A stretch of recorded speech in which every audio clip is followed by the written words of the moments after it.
আসসালামু আলাইকুম। আজকে নিয়ে এলাম একটা অন্যরকম রেসিপি। এর আগে কখনো আমি তৈরি করিনি। আজকেই ফার্স্ট। পনিরওয়ালি পেজ থেকে আমি কিছু পনির কিনেছিলাম। পনিরটা খুবই ভালো পড়েছে। ধন্যবাদ পনিরওয়ালি পেজকে। প্রথমে কিছু বাটার দিয়ে আমি পনিরগুলো হলুদ লবণ দিয়ে মাখিয়ে রেখেছিলাম। এরপর বাটার দিয়ে ভেজে নেব।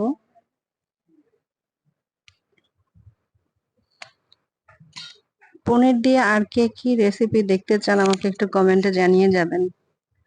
তাহলে আমি আরো একটু উৎসাহ পাবো। পনির আমার খুব প্রিয় একটি খাবার।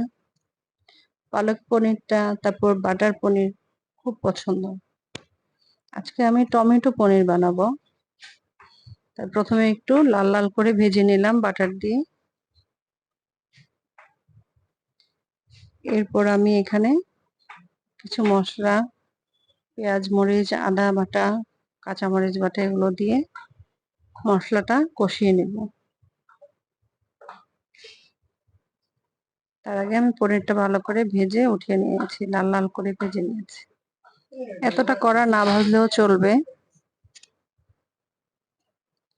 দিয়ে দিচ্ছি পেঁয়াজ কুচি,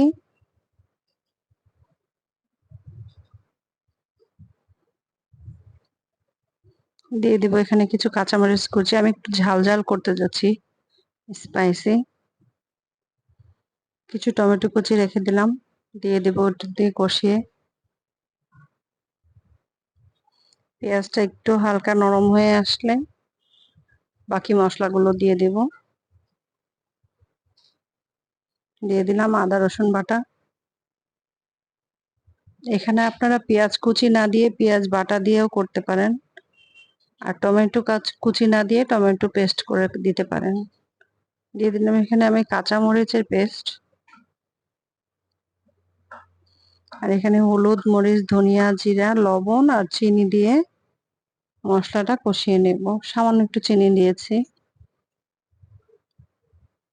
ভালো করে মশলাটা কষিয়ে নিব, তার জন্য সামান্য একটু পানি দিয়ে দেব।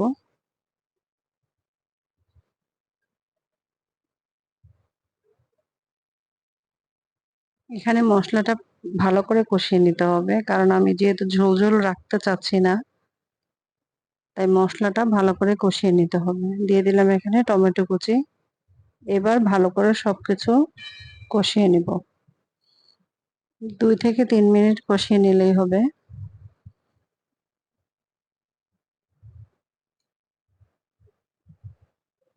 এখন কালারটা কি সুন্দর এসছে। আমি ঢাকনা দিয়ে দিলাম। ঢাকনা তুলে দেখি মশলাটা কষানো হয়ে গেছে। এবার পনিরগুলো দিয়ে আরেকটু ভালো করে কষিয়ে নিব, 1 থেকে 2 মিনিটের মতো, যাতে পনিরটাতে মশলাটা একটু ভালো করে লাগে।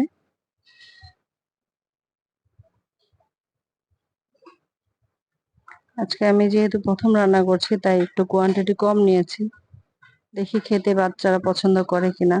খেতে পছন্দ করলে পরবর্তীতে আরো অন্যান্য আইটেম করে দিব। পনিরটা কষানো হয়ে গেছে। এবার আমি যতটুক ঝোল রাখতে চাই ততটুক পরিমাণে পানি দিয়ে দেব। খুব বেশি রাখবো না, জাস্ট কোনো রকমে একটু রান্না করার জন্য যতটুক দরকার ততটুকুই। পনিরটা ডিপ ফ্রিজে রাখলে অবশ্যই গরম পানিতে 30 মিনিট ভিজিয়ে রাখবেন, বের করে। রান্না করার আগে বের করে গরম পানিতে ভিজিয়ে রাখতে হবে 30 মিনিট। তারপর পনিরটা রান্না করলে পনিরটা আর ভেঙে যাবে না, খুব সুন্দরভাবে রান্না হয়ে যাবে। আমার রান্না প্রায় শেষের দিকে। এবার পানিটা শুকিয়ে আসা পর্যন্ত একটু ওয়েট করব। তার আগে আমি আর একটু বাটার এখানে অ্যাড করে দিলাম। এরপর আমি একটু গোলমরিচের গুঁড়া ছড়িয়ে দিব, যাতে স্মেলটা খুব সুন্দর আসে। ধনেপাতা থাকলে উপর থেকে একটু ধনেপাতা ছড়িয়ে দিলে ভালো হতো।